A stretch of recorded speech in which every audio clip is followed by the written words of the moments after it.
beli barang bajakan, beli barang palsu, beli KW itu nggak merasa salah. Bahwa saya bisa duet dengan seorang penyanyi yang merupakan salah satu idola saya, dan yang membanggakan saya juga, itu karya terakhir dia sebelum dia meninggal ternyata. Ini orang enak aja ya, ngambil lagu Mimpi Sedih, diganti bahasanya, bahasa mereka, tanpa nyebutin nama pencipta lagu kita. Gua ambil momentum di konser ini. Nah, konser itu menjadi konser tersukses dalam sejarah kolaborasi selama ini. Sampai dengan sekarang ini itu masih diomongin orang. Aduh, kita paling nggak suka tuh nampilin makanan ala kadarnya gitu. Karena ya orang itu untuk mencoba itu kan kadang-kadang dari apa yang dia lihat dulu, betul nggak, Di? Estetik nggak ya? Dubes Amerika. Dulu rocker. Oh, wow. Dulu rocker di Amerikanya. Ya, rocker beneran gitu. Kayak gue di Indonesia gitu. Rockstar aja gitu ya? Karena musik, saya itu jadi deket banget sama Dubes Amerika yang disegani di sini.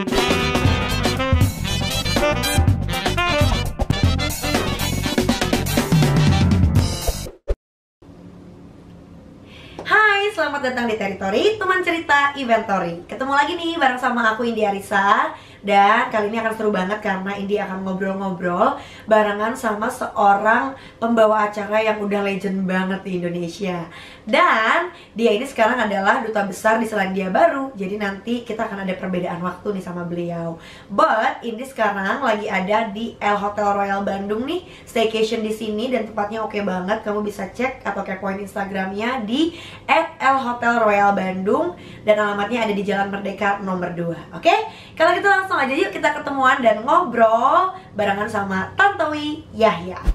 Oke, selamat sore dari Indi, tapi selamat malam buat Mas Tantowi yang ada di sana. Selamat sore waktu Indonesia, selamat malam waktu Selandia Baru. Oke, jadi kita punya perbedaan nih ya, teman cerita Inventory adalah 5 jam ya Mas Tantowi ya? Ya, ini kan winter. Kalau winter bedanya 5 jam, lebih cepat dari Indonesia. Kalau summer 6 jam. Jadi sekarang pukul 9:07 ya. Oke. Ya. Sekarang di aku 16:07, ya benar, berarti bedanya 5 jam. Nah, kalau ke New Zealand itu Indi paling ingat atau paling tahu biasanya teman-teman yang pre-wedding, Mas. Foto-foto di sini ya? Iya, yang foto bisa kayak kalender gitu kan? Surga di sini, kayak wallpaper di mana-mana. Helmi ya, tahu Helmi dong adik saya. Dia pernah kesini bulan Oktober tahun lalu dia kesini.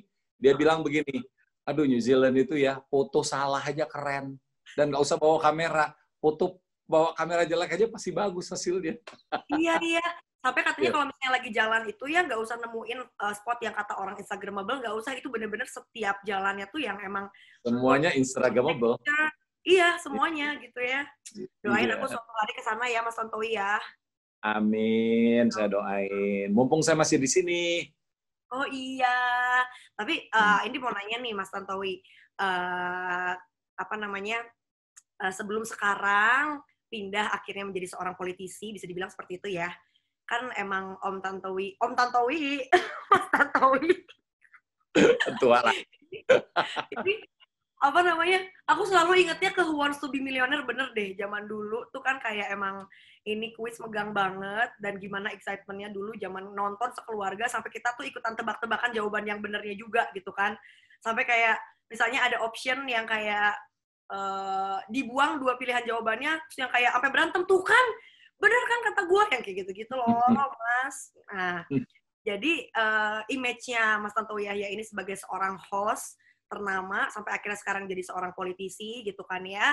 Nah, itu sempat ada rumor juga kalau dibilang sama adiknya Mas Tantowi adalah host termahal pada zamannya. Wah, itu kan cerita dulu. Yang diceritain Indi itu adalah kejayaan masa lalu. Oh, iya. Jadi pembawa acara, ya, terus MC, terus dalam perjalanannya jadi politisi, dan sekarang diplomat, menjadi seorang duta besar. Ya, cukup colorful lah perjalanan hidup saya itu. Jadi saya tidak pernah berhenti bersyukur kepada Allah Subhanahu wa Ta'ala. Apa yang saya impi-impikan sejak kecil itu, Indi, alhamdulillah terjadi. Nah, ini kan menarik ya. Jadi kuncinya adalah mimpi. Jadi kita itu harus berani bermimpi, karena mimpi itu gratis. Boleh mimpi apa saja.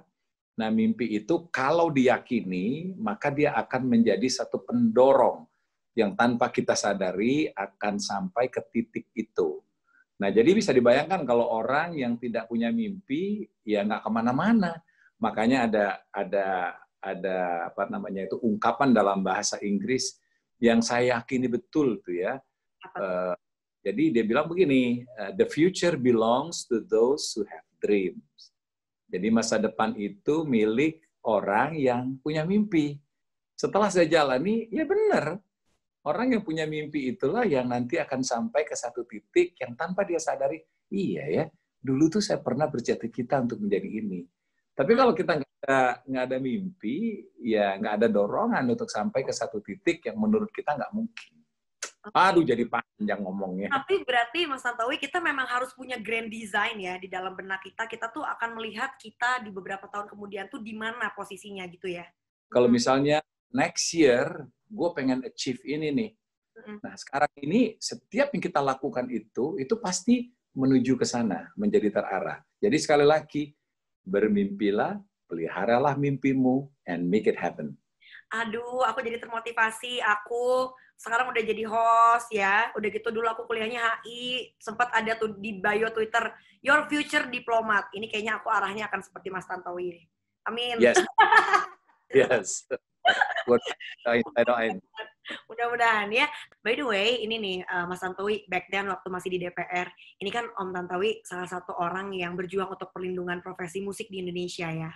Dan waktu itu juga aku sempat cek di YouTube-nya Mas Helmi Yahya gitu kan, bilang kalau Mas Tantowi ini apa ya, secara materi itu udah bukan sesuatu yang dikejar lagi gitu. Tapi kayak apa ya, legacy yang bisa ditinggalkan buat cucu gitu. Nah, salah satunya legacy yang pengen ditorehkan itu adalah kan di industri musik ini kan gitu. Nah, terus udah gitu juga Mas Tantowi sempat cerita tentang pemberlakuan undang-undang hak cipta yang benar dan bisa ngejamin juga nih para penggiat seni ini supaya hidupnya akhirnya ya well paid, berkecukupan, bahkan ketika nanti udah jadi tua gitu kan, udah nggak bikin karya lagi gitu. Nah, dan setelah beberapa tahun berlalu, perjuangannya Mas Tantowi gitu ya, perkembangannya sekarang gimana sih tentang pengaturan hak cipta di Indonesia ini? Ya, perlindungan terhadap hak atas kekayaan intelektual itu memang masih menjadi isu di negeri kita. Belum sepenuhnya dijalankan secara konsekuen dan konsisten. Karena kalau misalnya dijalankan secara konsekuen dan konsisten, maka teman-teman artis itu bukan hanya musik, tapi semua teman-teman kita yang melahirkan karya dan karyanya itu dilindungi oleh undang-undang, mestinya hidupnya itu berkecukupan, bahkan kaya raya seperti di Selandia Baru atau negara-negara barat. Seperti di luar negeri ya pokoknya ya? Ya, seperti di luar negeri yang menghargai dan melindungi hak cipta.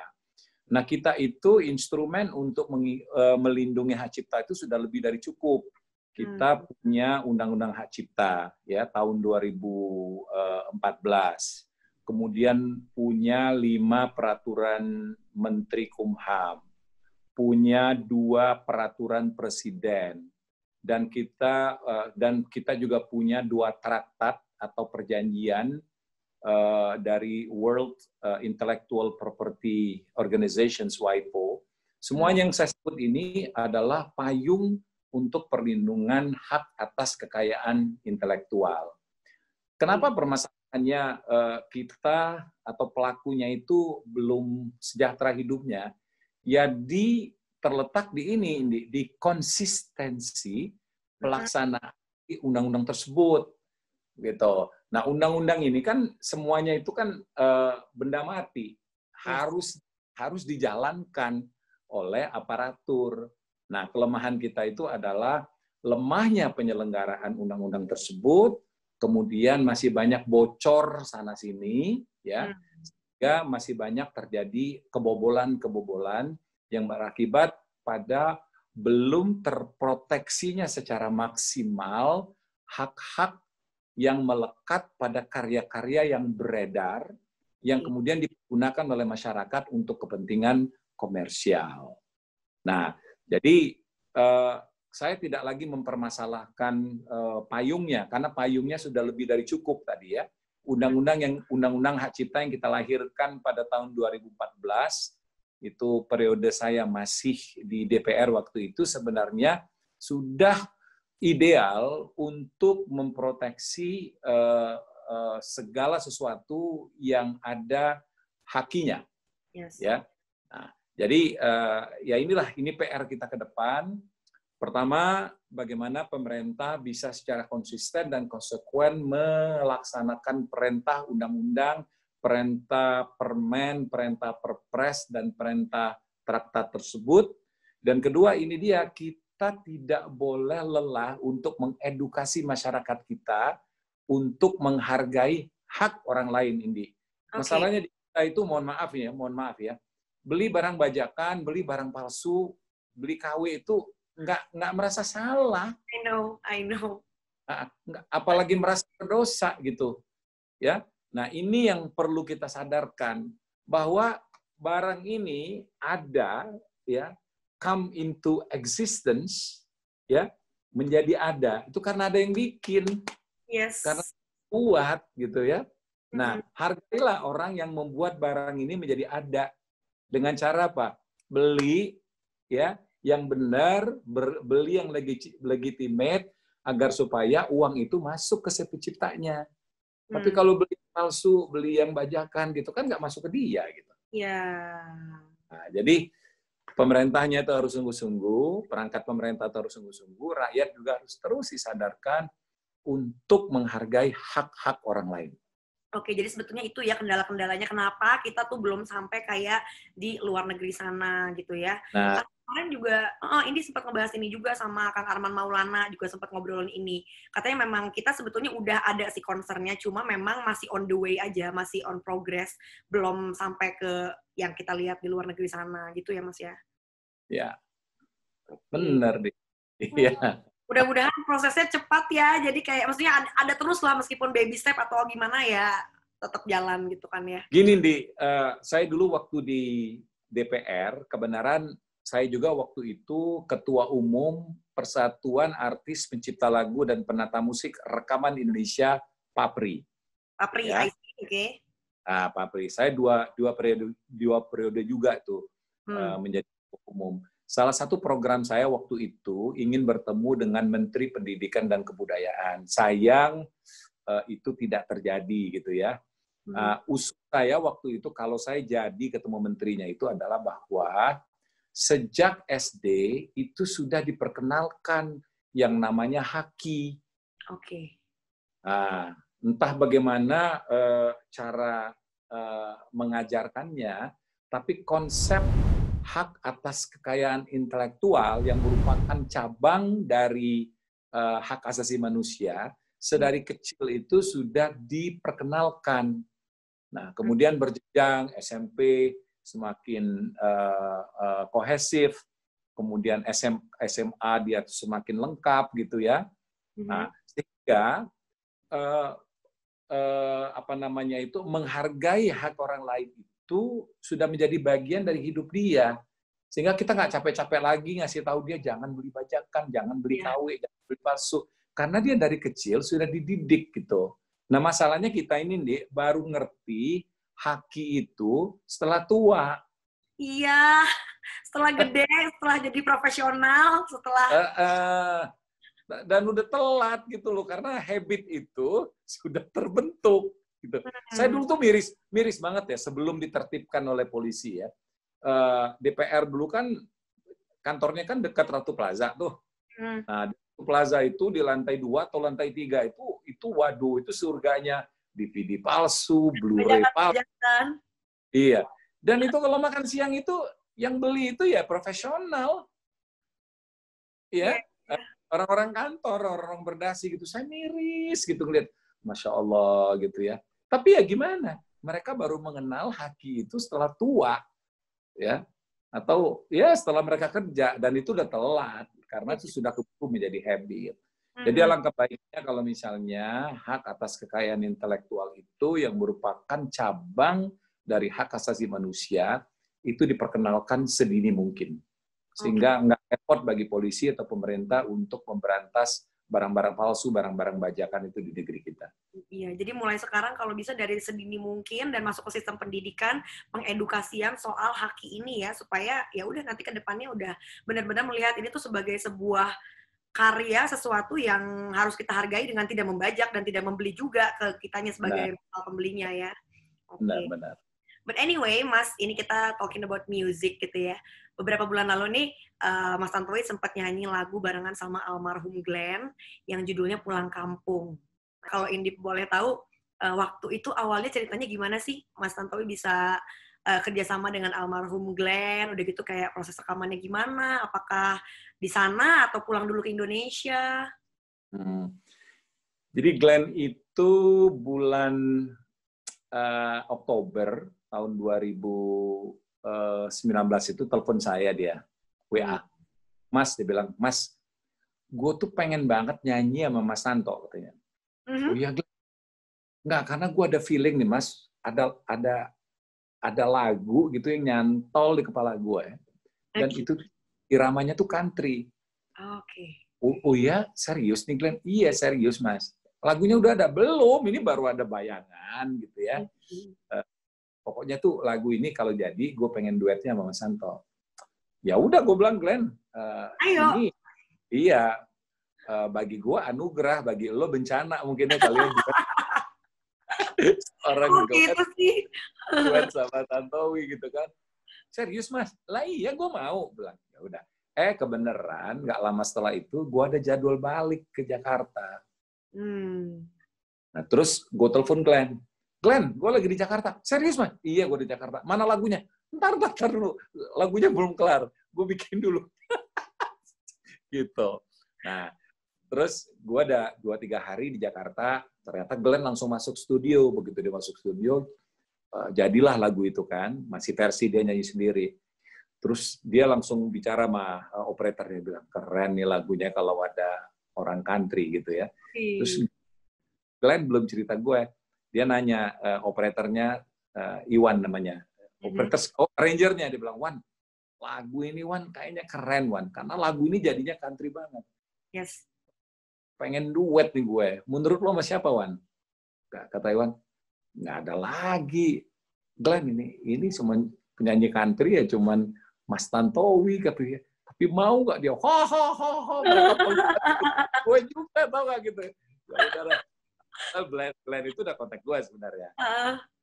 Akhirnya direkam sama Glenn lagu itu, dikirim gue pakai WA.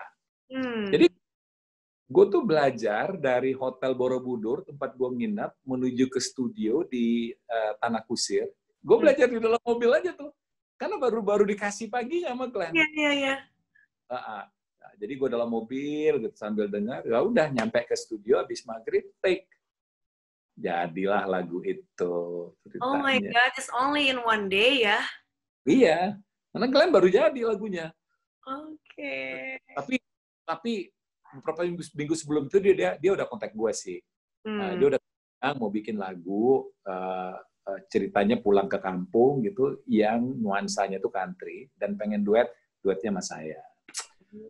Ya, itu sekali lagi itu ya bahagia. Itu adalah anugerah buat saya ya, bahwa saya bisa duet dengan seorang penyanyi yang merupakan salah satu idola saya, dan yang membanggakan saya juga. Itu karya terakhir dia sebelum dia meninggal ternyata. Yang mana? Album romansa masa depan itu, yang ada lagu itu karya terakhir dia, album terakhir dia sebelum dia meninggal. Karena nggak lama setelah album itu launching kan pergi dia. Iya, dan itu kan sempat vakum beberapa lama kan, Glenn nggak rilis lama banget, dan baru-baru kemarin-kemarin kan rilisnya lagi gitu. Iya. Oh, ya ampun, seru banget, malah yang ngajaknya Bung Glenn duluan ya at that time gitu ya, kayak I'm so surprised gitu Mas Tantowi ya. Iya, makanya ini buat gue anugerah nih Glenn, tapi buat lo bencana kali ya. Bener-bener ngomong kayak gitu ya. Nah, Mas Tantowi, ini kan setelah 3 tahun di Wellington ya, dari 2017 ya berarti? Ya. 2017, iya. Ini masih berkaitan dengan musik nih. Sampai kemarin akhirnya selama 3 tahun ini menciptakanlah sebuah konser ya, yang judulnya Symphony of Friendship, dan diiringin sama orkestra Wellington di sana. Kan ada konduktornya, ada Om Erwin Gutawa, udah gitu ada Master Justin Cormack, itu tuh dia dari Selandia Baru kah? Iya, dari Selandia Baru ya. Oh, oke. Dan juga kan ada penyanyi-penyanyi Indonesianya, kayak ada Gita Gutawanya, Ames Kamaleng, sampai ada Endo Kodologit juga, sampai ada ini nih, solois dari etnik Maori gitu ya. Jadi yang suku asli Selandia Barunya itu kan ya. Nah, dan juga Om Tantowinya sebagai pemandu acara. Nah, ini boleh diceritain nggak vibe-nya tuh gimana at that time? Karena katanya banyak sampai orang yang terharu menitikan air mata pas di konser itu. Oke, wah keren nih. Jawabnya bisa 2 hari nih, tapi pasti memorable banget berarti ya? Iya. Jadi gini, gue tuh cari-cari cara ya bagaimana hubungan Indonesia dengan Selandia Baru ini bisa dekat banget gitu ya. Nah, ternyata saya punya senjata nih, katakanlah gitu. Penduduk asli Selandia Baru itu adalah suku Maori. Yes. Nah, suku Maori itu adalah dari ras Polynesia. Nah, ya, saya ambil kedekatan ini, ya, kedekatan bahwa orang Pasifik, ya, orang Pasifik itu termasuk Maori, itu adalah saudaranya orang Indonesia. Karena ya 5 provinsi kita itu terletak di Pasifik, yaitu Papua, Papua Barat, Maluku, Maluku Utara, dan NTT. Ya, jadi sesungguhnya orang-orang Pasifik itu yang rasnya itu Melanesia dan Polynesia adalah saudara tak terpisahkan dari saudara-saudara kita yang tinggal di Indonesia Timur itu. Orang Papua itu kan Melanesia, orang Maluku itu kan Polynesia, orang NTT itu Melanesia rasnya. Nah, fakta demografi ini jarang kita mainkan, jarang kita ungkapkan, jarang kita kapitalisasi, sehingga kita itu tidak pernah dipersepsikan sebagai negara di Pasifik, sebagai bangsa Melanesia dan Polynesia. Padahal dari jumlah kita tuh terbanyak. Jadi di dunia ini, ada 23 juta orang Melanesia dan Polynesia. Itu tersebar di negara-negara kecil yang ada di kawasan Pasifik ini. Dari 23 juta itu, 13 juta itu adanya di Indonesia, yaitu penduduk di 5 provinsi itu. Jadi sebenarnya sah kalau kita itu mengklaim bahwa kita itu adalah negara Pasifik, bangsa Melanesia dan Polynesia juga gitu. Di samping atribut kita selama ini yang selalu dikenal sebagai bangsa Asia, negara Asia kan. Nah, kenapa bisa demikian? Karena Indonesia itu selalu dipotret dari Samudra Hindia. Nah, kita jarang dipotret dari Samudra Pasifik. Padahal Indonesia ini kalau Indi lihat peta, adalah gugusan pulau yang diapit oleh 2 samudra besar. Samudra Hindia dan Samudra Pasifik. Nah, sayangnya kita itu jarang mau dipotret dari Pasifik. Sehingga bahwa kita bagian dari Pasifik itu tidak kita kapitalisasi. Nah, ini coba saya kapitalisasi. Oh, saya pengen Indonesia itu dianggap sebagai saudaranya orang-orang di Pasifik. Nah, balik ke tadi itu. Nah, orang Maori yang merupakan suku asli dari Selandia Baru itu, yang badannya seperti orang Ambon ya, besar-besar, kulitnya coklat, rambutnya keriting, ya, itu mempunyai kesamaan budaya persis dengan orang Indonesia bagian timur, khususnya dengan orang tariannya, lagunya, gitu. Nah, jadi ini coba saya presentasikan dalam sebuah konser musik kolaborasi. Karena formatnya orkestra, saya pakai kata simfoni. Nah, karena yang saya jual itu adalah persaudaraan, saya pakai friendship. Jadi, the Symphony of Friendship. Jadi, saya kontak Erwin Gutawa dulu pertama kali ya. Win, gue bilang gue pengen bikin konser kolaborasi Yang main ini adalah gabungan orang kita sama orang-orang dari Selandia Baru. Gue orkesnya itu Orkestra Wellington yang merupakan orkestra tertua di sini. Gue minta konduktornya lo. Wah, iya. Wah, Erwin excited banget. Oke, Win. Sekarang kita pilih lagu ya. Nah, kita pilihlah dapat dari 20-an lagu, kita pilih menjadi 14 lagu. Gabungan lagu-lagu Maori dan lagu-lagu dari Indonesia Timur. Gitu. Jadi dapatlah lagu Papua, lagu Maluku, dan lagu NTT. Ya. Nah, setelah itu kita cari penyanyinya harus penyanyi asli. Makanya ada Edo Kondologit. Ya. Terus ada Anmes Kamaleng. Ya, yang lagi hit sekarang juga. Dari NTT kan. Ya. Tadinya ada Andre Hehanusa. Tapi kemudian batal. Kemudian diganti oleh Gita Gutawa. Nah, dari orang Maori, kita dapat 2 penyanyi. Yang pertama itu adalah Rama Waipara. Ya. Kemudian satunya lagi itu Issei Mareka. Itu 2, lupa saya namanya. Pokoknya 1 laki, 1 perempuan. Ini orang Maori betul. Yang tampilan itu persis sama dengan orang Maluku. Nah, jadi dibikinlah konser kolaborasi.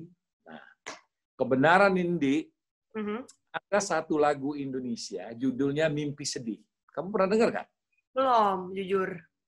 Mimpi Sedih itu ciptaan almarhum Marianto. Ini lagu top banget di Indonesia tahun 70 sampai 90. Lagu gini. Di malam sepi, aku bermimpi, mimpi yang sedih sekali. Lagu ini ternyata populer di negara-negara di Pasifik dalam versi bahasa masing-masing. Oh, apa-apa namanya, Mas? Aku mau cari dong.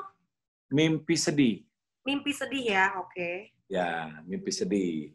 Nah, di Selandia Baru, lagu ini ngetop juga, khususnya di kalangan masyarakat Maori. Judulnya Eipo. Iya. Itu lagu Mimpi Sedih. Ini banyak banget yang cover tuh. Ada, wah banyak banget. Iya. Iya, itu lagu. Kamu belum lahir lah, nggak usah ngomongin lah. Kamu dari Nah, lagu ini top banget. Top di New Zealand, top di Samoa, top di Tonga, top di Fiji dalam bahasa masing-masing. Jadi gue tuh ada perasaan bangga ya, ada lagu gue ini top banget di sini. Tapi sedih, ini orang enak aja ya ngambil lagu Mimpi Sedih, diganti bahasanya bahasa mereka tanpa nyebutin nama pencipta lagu kita. Gue ambil momentum di konser ini, lagu Mimpi Sedih itu kita jadikan lagu gacoannya. Versi Mimpi Sedihnya dibawain Anmes Kamaleng, versi Eipo, yaitu bahasa Maorinya dibawakan oleh Rama Waipara, yaitu penyanyi Maori. Meledaklah lagu itu. Jadi orang langsung tahu, oh itu ternyata lagu Indonesia.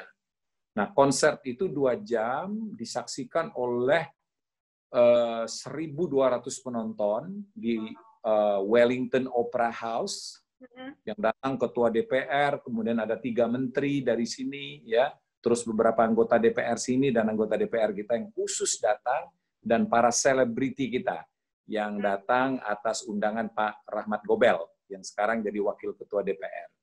Nah, konser itu menjadi konser tersukses dalam sejarah kolaborasi selama ini. Sampai dengan sekarang ini itu masih diomongin orang. Nah, terus kenapa saya jadi MC-nya? Kayak nggak mau ngasih job ke orang lain gitu kan? Mungkin biar yakin bahwa ini terdeliver semua message-nya clear and bright gitu kali ya, Mas ya. Kamu pinter banget, jadi kamu nyimpulin pinter banget. Saya salut deh. Salut. Thank you. Jadi kita rapat produksi, tim saya, kemudian dengan tim Selandia Baru kan. Jadi kita ngomongin nama MC gitu. Akhirnya itu manajer dari Wellington Orchestra itu bilang begini, dia bilang, Ambassador katanya, saya kok nggak ngeliat ya ada orang yang bisa bercerita mengenai konsep di balik konser ini sehebat Anda sendiri gitu. Saya nggak yakin tuh kita bisa dapat MC yang bisa bercerita seperti Anda gitu loh dalam waktu yang sesingkat ini. Dan kedua, Anda kan sebelum jadi dubes kan MC juga. Langsung dong Mas Tantowi, oke, let me do it, gitu ya. Biar saya turun tangan. Let me do it, how much you gonna pay me, gitu Iya, kan? iya. Wanipiro.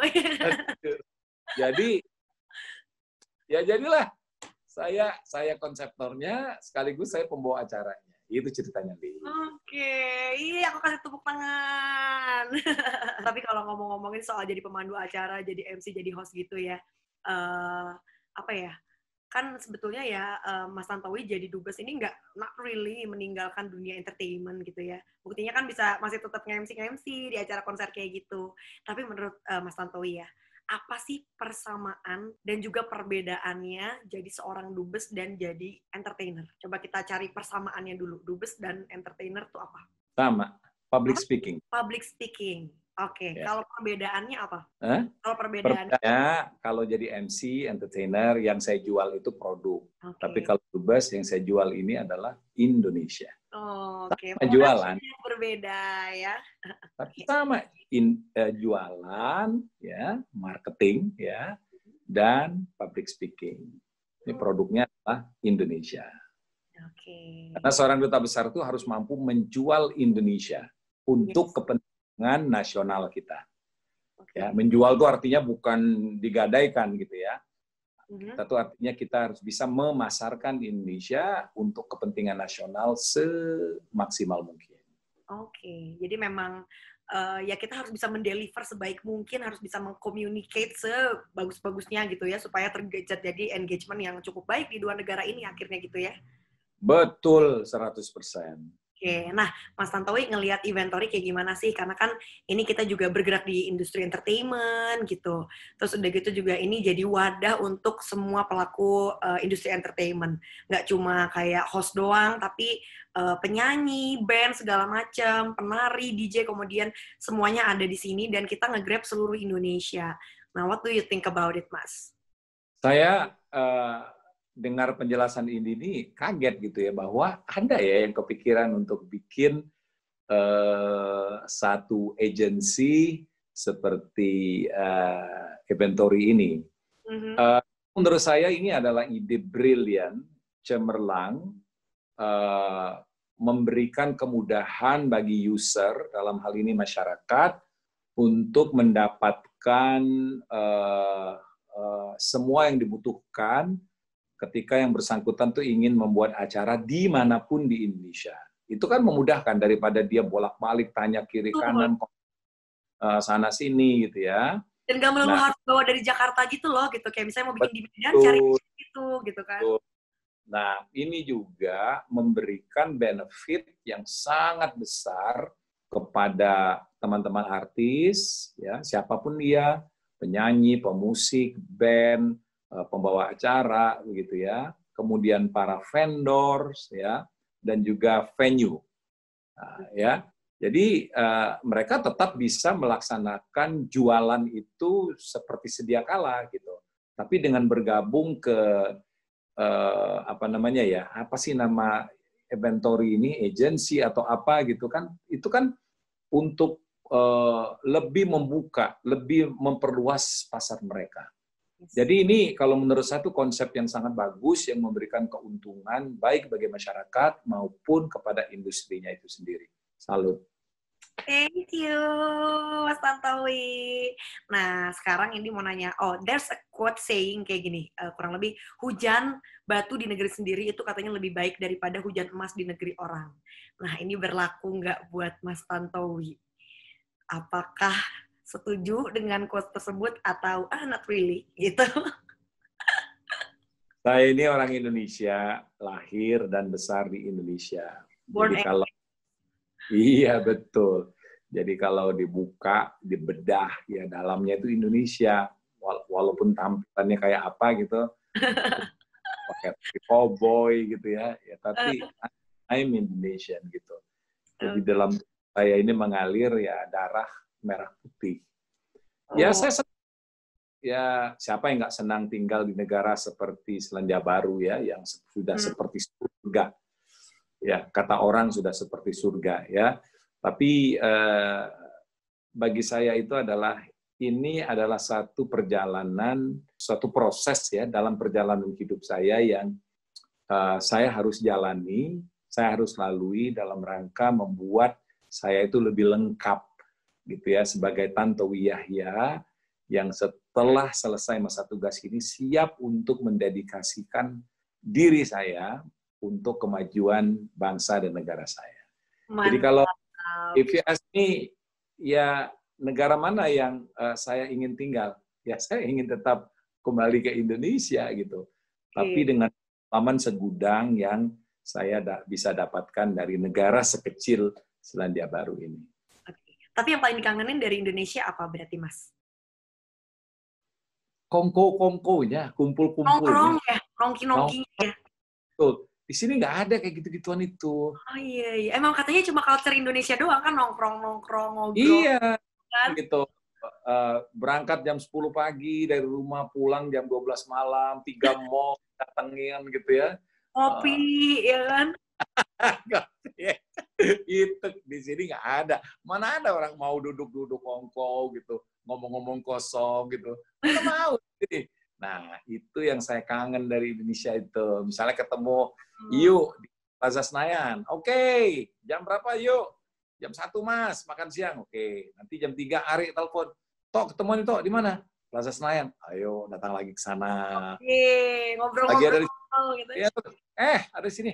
Yuk, nongkrong yuk. Di mana? Grand Hyatt. Jalan lagi ke Grand Hyatt. Ngajak siapa lagi ikut, datang rame-rame, ya kan?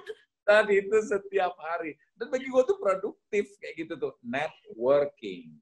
Ya, networking. Jangan lupa di networking itu penting. Karena networking itu menciptakan opportunity. Orang kan suka tanya, walaupun kamu belum tanya, saya tanya diri saya sendiri aja. Apa sih rahasia sukses? Ya, sukses itu 2 nih fondasi. Fondasi pertama itu adalah kemampuan. Ya, kemampuan itu kemampuan akademik. From within ya berarti within ourselves itu ya? Ya, within yourself. Nah, kemampuan itu terkait dengan kapabilitas ya. Nah, itu kan bisa didapat secara akademik ya. Kamu kuliah tinggi, makin tinggi kamu kuliah makin banyak ilmu kamu gitu. Makin banyak kamu baca, makin banyak kamu tahu gitu. Tapi itu tidak cukup untuk jadi sukses. Karena kan banyak yang pulang sampai S3, S4, S5 dari luar negeri, pulang ke Indonesia juga nggak sukses kan gitu. Ada orang juga yang baca tiap hari, ilmunya sudah lebih pintar dari buku itu sendiri gitu ya. Tapi nggak sukses. Kenapa? Karena nggak ada opportunity. I see. Nah, orang pintar ya, orang yang lengkap gitu ya, well equipped, itu kan hanya bisa sukses kalau dia dapat opportunity untuk mengaplikasikan ilmu, pengetahuan dan kemampuan dia, ya kan gitu. Gue bisa jadi MC. Gue merasa I think I'm qualified MC. Wow, orang ngakuin gitu. Tapi kalau nggak dapat acara di TV, nggak dapat kesempatan juga gitu ya. Nggak ada sukses itu kan gitu. Nah, sukses itu dari mana dapatnya? Networking. Semakin banyak teman kamu, semakin banyak opportunity yang bakal kamu dapatkan. Ya? Nah, baik. Ya kan? Gitu. Jangan kita terlalu bangga bahwa wah, gue ini tahu semuanya.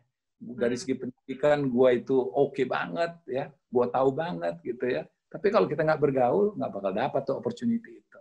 Oke. Balik ada orang yang bergelimang opportunity, temennya banyak, ya kenal bos ini, kenal bos itu segala macam. Tapi ketika dicoba dia nggak mampu, nggak bertahan juga nih. Dikasih kesempatan sama yang temennya itu, begitu dicoba, basi deh. Iya. Nggak bertahan juga. Nah, jadi kesuksesan itu adalah pertemuan antara kemampuan dengan kesempatan. Oke. Jadi combo ya, when you're ready and then you got the opportunity, das gitu ya. Dari Langsung melejit gitu. Oke. Mas Tantowi, aku mau nanya juga nih. Mas Tantowi kan termasuk yang suka promoting Indonesian kuliner ya di sana. Yang jadi kayaknya kalau misalnya ada kunjungan-kunjungan gitu kan, bule-bule pasti ada tuh kayak kue lapis, soto, pempek Palembang gitu ya. Itu kalau misalnya mereka-mereka tamu-tamu yang datang dan disajikan makanan-makanan kayak gitu, gimana sih reaksinya, Mas? Dan kayaknya kan diplomasi kuliner ini kayaknya lumayan berhasil dibikin tamu-tamu bule itu yang terkesan dengan Indonesia. Ya, salah satu diplomasi yang manjur gitu ya di samping budaya itu adalah kuliner. Ada istilah itu dari lidah turun ke hati. Ya. Dari rasa turun ke hati ya? Dari rasa dia ke hati. Ya, kalau sudah masuk ke hati, ya, segala sesuatu itu kalau sudah hati itu terlibat, susah deh untuk keluar. Ya, betul nggak sih? Iya. Nah, jadi saya sadar betul the power of culinary diplomacy ini. Pertama, karena saya adalah mantan orang perhotelan, ya, saya adalah alumni dari NHI Bandung. Iya, sempat 5 tahun sempat 5 tahun bekerja di hotel. Saya dulu Hotel Borobudur Intercontinental dan terakhir di Hilton. Saya dapat juga orang hotel. Jadi kami dua ini adalah hotelier. Hotelier itu melihat segala sesuatunya itu pasti dari perspektif hotel. Ya. Dalam hal apa? Dalam hal penampilan. Rasa saja itu tidak cukup ini kalau penampilannya itu tidak sesuai dengan standar. Nah, jadi kalau saya bisa menggunakan kata kesuksesan, mohon maaf ya saya pakai kata kesuksesan, kami selama ini dalam memperkenalkan kuliner Indonesia adalah kami menjaga otentitas rasa, ya, yang ditwist sedikit dengan selera orang sini dan penampilan. Ya. Nah, jadi waktu dari Jakarta itu kami itu bawa macam-macam peralatan sampai penuh nih rumah tuh, bawa piring sendiri, cutlery sendiri, kemudian table napkin, tablecloth kita bawa sendiri dengan berbagai macam tema. Nah, kelengkapan ini kita bisa bikin misalnya itu Palembang culinary, ya, kemudian Jogja culinary, Manado gitu. Kita bikin tema-tema seperti itu. Nah, dengan kelengkapan dan pengetahuan itu, barulah kami berani mengundang. Jadi kami dulu sebulan tuh bisa 2 kali mengundang diplomat, mengundang orang pemerintah, NGO, ya, kemudian mitra-mitra usaha kita gitu, orang-orang bisnis gitu untuk makan di Wisma Indonesia di tempat saya berada sekarang ini untuk kulineri Indonesia. Nah, kami itu sekarang dalam memperkenalkan itu tidak hanya per daerah tapi kita bikin tema nih. Misalnya kita mengundang orang Pasifik.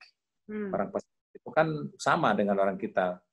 Nah, jadi kita pilih menu-menu dari Indonesia yang cocok sama orang Pasifik. Dapatlah appetizer itu dari daerah mana, sup dari daerah mana, main course dari daerah mana, dessertnya dari daerah mana. Semua dari Indonesia. Kita bikinin menunya yang bagus banget, sehingga menu itu dibawa pulang sama mereka. Jadi biar tahu juga ya, knowledge tentang menu-menu makanan Indonesia. Iya, betul. Aduh, kita paling nggak suka tuh nampilin makanan ala kadarnya gitu. Karena ya orang itu untuk mencoba itu kan kadang-kadang dari apa yang dia lihat dulu, betul nggak, Di?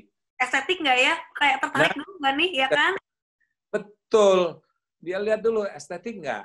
Nah, terus cara kita menampilkannya itu menimbulkan appetite atau enggak. Jadi nggak bisa ala kita suka-suka gitu. Jadi cara menampilkan makanan Indonesia itu, ya kita harus berpikir kreatif supaya tampilannya tuh naik. Ya.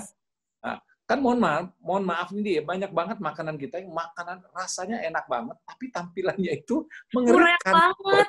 Kayak bubur gitu kan, sebetulnya visually anestetik ya, Mas ya. Kayak tapi rasanya enak banget kan? Gitu loh. Bukan hanya anestetik, ada juga yang menakutkan kan penampilannya gitu kan, mengerikan kan, tampilan warnanya gitu-gitu kan. Nah, kayak rendang gitu, rendang kan hitam banget tapi nomor 1 di dunia kan ternyata rasanya gitu loh. Rawon misalnya, ya kan. Nah jadi kita harus pikirkan gimana cara menampilkan itu supaya menarik ya. Jadi kami aja dalam menampilkan gado-gado itu selalu kami jadikan selada. Karena kan masakan Indonesia kan nggak ada kita salad itu kan. Yes. Masakan kita kan nggak ada yang namanya 4 course itu sesungguhnya. Masakan Indonesia itu kan dihidangkan, ayo disampur kan. Kelar. Nah di sini disesuaikan dengan ya budaya orang sini yang makan itu bertahap. Jadi misalnya kita ambil gado-gado. Jadi gado-gado itu ditampilkan seperti seladanya barat gitu. Sehingga menarik, manis untuk dilihat ya. Nah, terus orang-orang bule ini itu kan banyak yang alergik dengan kacang kan ya. Oke. Kita sedangkan banyak bumbu-bumbu kacang kan biasanya ya. Sedangkan gado-gado itu kan bumbu kacang. Jadi kita pisah. Jangan kita siram di atasnya gitu loh. Ya, karena kan banyak yang nggak bisa makan segala sesuatu yang ada kaitannya atau mengandung kacang gitu. Sup misalnya kita pilih ada sop buntut ya, ada soto Bandung gitu. Nah, yang kurang di kita itu adalah narasi. Makanan itu kan bisa terasa wow gitu, bahkan belum dimakan. Dari mana? Dari narasi, dari story. Oke. Jadi kita itu harus sebelum makan itu tugas istri saya tuh biasanya menjelaskan dulu makanan ini tuh berasal dari mana. Itu sehingga dulu ya. Iya, ya kan? Iya. Wah orang itu pengen mencoba. Seenak-enaknya makan kalau di makanan kalau dihidangkan begitu saja, ya kurang lah ya, gitu. Nah, jadi saya itu selalu kalau memperkenalkan sop buntut itu seru banget ya bilang. Saya bilang sop buntut ini adalah simbol dari harmonisnya hubungan Indonesia. Oh kaget mereka. Oh ya kan gini. Sop buntut ini bilang terdiri dari buntut daging sapi dari Selandia Baru. Wah, kita kan tahu kan sapi Selandia Baru itu adalah one of the best in the world. Yes. Yaitu itu adalah representasi dari daging Selandia Baru yang kualitasnya sudah tidak diragukan. Nah, untuk membuat sup ini diperlukan berbagai macam bumbu, dan bumbu itu datangnya dari banyak daerah di Indonesia. Saya sebutkan satu-satu. Nah, jadi rasanya ini begitu enak, itulah representasi dari hubungan yang bagus antara Selandia Baru dan Indonesia. Enjoy your soup. Ini itu ya kesimpulannya. You really believe in the power of soft power, music, kuliner. Jadi semuanya tuh kerasa gitu dan orang akan inget terus gitu.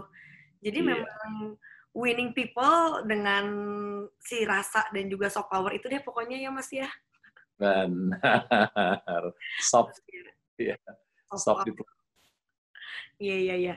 Nah, Mas kalau untuk hobi ngeband gitu kan ya, hobi nyanyi gitu. Ini di sana Mas Tantowi masih ngeband nggak? Kalau nggak salah kan ngeband sama para dubes negara-negara sahabat di New Zealand ya. Nah itu ceritanya gimana tuh? Serunya ngeband sama dubes-dubes lain gitu. Dan biasanya song list-nya apa aja? Apakah country atau macem-macem? Saya ini punya beban, Di, karena apa? Kalangan pemerintah di sini gitu ya, kalangan korps diplomatik itu tahu bahwa saya itu penyanyi, pemusik yang sangat sukses di Indonesia gitu. Pokoknya they know that you are so talented aja ya, dan di industri entertainment aja ya. Iya, apalagi sekarang Google kan, mereka Google nama saya keluar semua lah. Iya, dosa kan keluar semua kan gitu. Jadi bebannya itu adalah ketika saya tampil itu nggak bisa sembarangan gitu. Jadi harus sesuai dengan ekspektasi mereka. Nah, oleh karenanya setiap saya tampil itu saya kudu latihan. Kudu latihan. Nah, alhamdulillah saya udah punya teman ngeband di sini gitu. Orang-orang Selandia Baru maupun orang-orang Maori. Jadi setiap kali kita mau ada acara, ya kita latihan ya. Kita latihan terus kita tampil. Nah, kemudian di antara teman-teman dubes juga itu ada beberapa tuh yang merupakan musisi profesional. Contohnya itu adalah dubes Amerika. Dulu rocker. Oh wow. Dulu rocker di Amerikanya. Ya. rocker beneran gitu, kayak gue di Indonesia gitu. Rockstar aja gitu ya. Rockstar, saya mah country star kan. Nah, jadi karena musik, saya itu jadi deket banget sama Dubes Amerika yang disegani di sini. Ini tahu aja Dubes Amerika itu kan negara paling besar ya kan gitu ya. Ada ya bukan arogan tapi ada snobnya lah gitu kan. Iya kayak tapi US gitu ya. US gitu loh. Tapi dengan gue itu karena ya kita sama-sama suka musik dan ngeband bareng, waduh itu jadi hopeng banget, jadi teman banget. Bener-bener gitu ya. The power of soft power ya Mas ya. Langsung begini nih. Terus ada lagi di sini Menteri Pertahanan di negara manapun itu kan pasti disegani dong di Menteri Pertahanan. Pertahanan lebih garang kan ya? Iya. Nah Menteri Pertahanan di sini jadi teman gue paling dekat. Berapa kali makan di rumah ini gitu? Berapa kali makan di rumah ini? Karena apa? Dia itu doyan nyanyi country dan bagus nyanyinya. Oke. Jadi kita 3 kali udah tampil bareng di panggung. Bahkan di resepsi diplomatik kita tahun lalu, resepsi diplomatik itu adalah peringatan 17 Agustus ya, Di? Yes. Tahun lalu. Dia nyanyi sama gue. Oh, satu panggung. Bintang tamunya itu adalah Menteri Pertahanan Selandia Baru. Gitu. Jadi, ya memang jadi the power of music itu luar biasa. Oke, setuju ya. Impact-nya bisa kemana-mana gitu dengan cara yang mungkin selama ini orang nggak kepikiran gitu kan ya Mas ya. Ya. Nah ini kan mereka juga tahu Mas Tantowi itu dulu di Indonesia tuh di entertainment industry gitu. Terus kalau di sana apa sih Mas perbedaannya di industri entertainment-nya Indonesia sama di Selandia Baru? Kalau soal musik Indonesia jauh lebih maju, nggak ada apa-apanya di sini. Oke, musik. Baik secara talent maupun secara industrinya. Ya, kita mau bilang apa di sini? Negara penduduknya cuma 5 juta, ya kan? Banding dengan Indonesia 270 juta sekarang. Mereka aja terkaget-kaget kalau saya bilang bahwa, hey, itu album saya itu, yang album country saya itu, sekarang ini penjualannya itu gabungan kaset sama CD itu sudah hampir 1 juta. Saya bilang, what? Dia bilang, ya kan kayak gitu. Itu udah 1/5 penduduknya kan gitu. Nah, tapi ada beberapa hal meskipun negara ini kecil yang itu tadi dalam banyak sisi Indonesia itu jauh lebih hebat dari mereka, ada juga beberapa hal kita harus belajar dari mereka. Satu itu adalah penghargaan terhadap hak atas kekayaan intelektual. Balik lagi ke yang tadi ya, iya, oke. Mereka tuh top, ya. Di sini aja tuh di kafe itu ada tulisannya di depan pintu itu, di sini diputar musik, kami memainkan musik yang kami bayar royaltinya. Bayangin nggak? Statement ya mereka ya. Statement kayak gitu. Iya. Gitu. Ya, wow, saya bilang ya kan luar biasa. Iya, benar-benar apresiasi.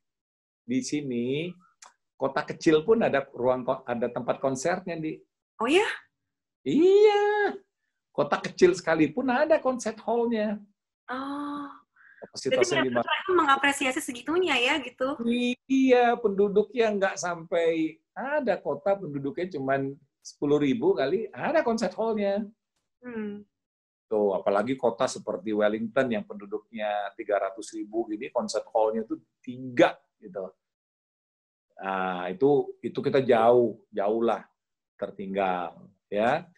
Kemudian nomor 3, persyaratan kota metropolitan itu adalah 1 punya museum, 2 punya perpustakaan, ya. Nah, itu persyaratan kota metropolitan itu ya, punya museum, punya perpustakaan, dan ketiga punya orkestra. Orkestra.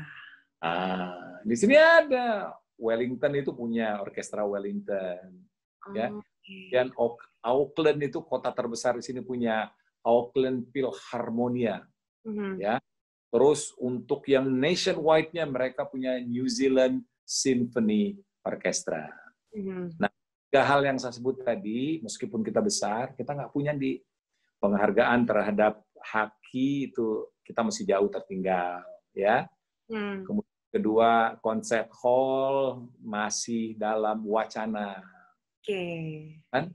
Ketiga, untung ada Twilight Orchestra, untung Erwin Gutawa Orkestra. Untung ada Dwiki Darmawan, untung ada Purwacaraka, ya.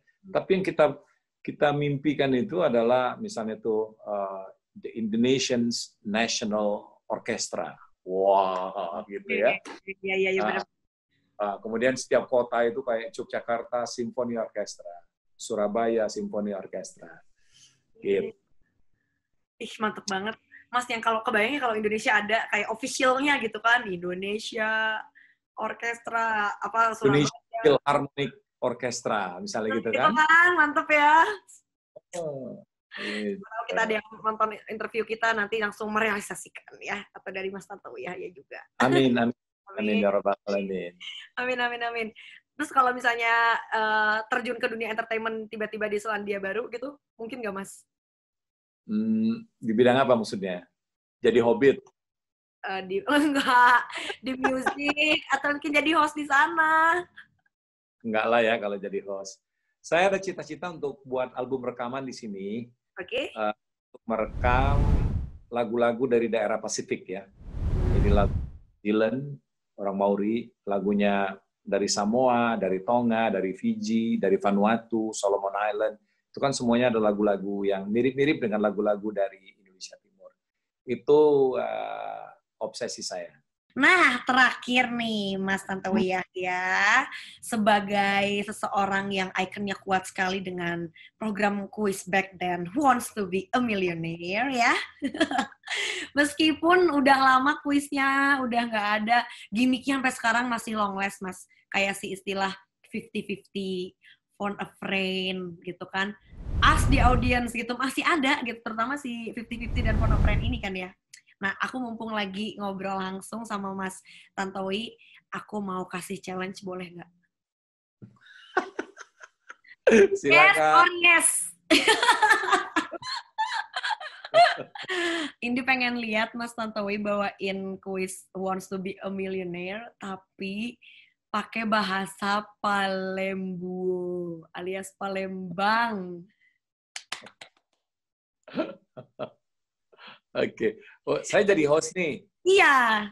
Oh. Oke ya. Oke, ready? Oke. I'll count down ya. Oke. 5, 4, 3, 2, 1. Oke, para penonton Galo-Galo, aku ini ada pertanyaan terakhir ya. Pertanyaan terakhir ini dijawab dengan 4 kemungkinan jawabannya. Nah, di Sumsel itu ya, itu kan terkenal dengan banyak sungai, ya.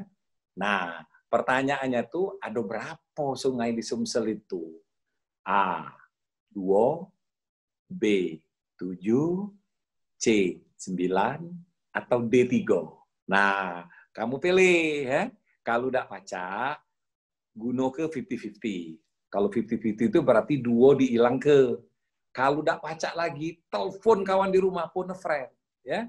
Kalau udah pacak lagi, sudahlah berhenti bae kamu tuh ya. Ngerti nggak lo? Ngerti. Aku ngerti dikit karena tanteku Palembang, soalnya keluarga mamaku dari Sumatera semua.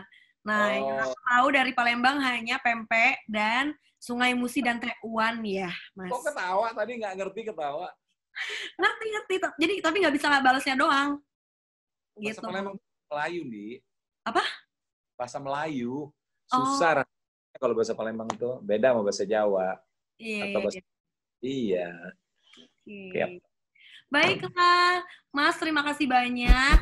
Gimana? Seru banget kan ngobrol-ngobrol barengan sama Tantowi Yahya. Dan juga pastinya obrolan kali ini berfaedah banget buat ngebuka insight kamu, terutama untuk kamu yang berprofesi sebagai pembawa acara, host, atau MC. Nah, buat kamu yang pengen lihat Indi ngobrol sama siapa lagi ya kira-kira habis ini, jangan ragu, langsung aja tulis di kolom komentar di bawah. So, jangan lupa juga untuk like video ini dan subscribe YouTube channelnya Inventory. Aku Indi Arisa pamit ya. See you when I see you, teman cerita. Bye-bye.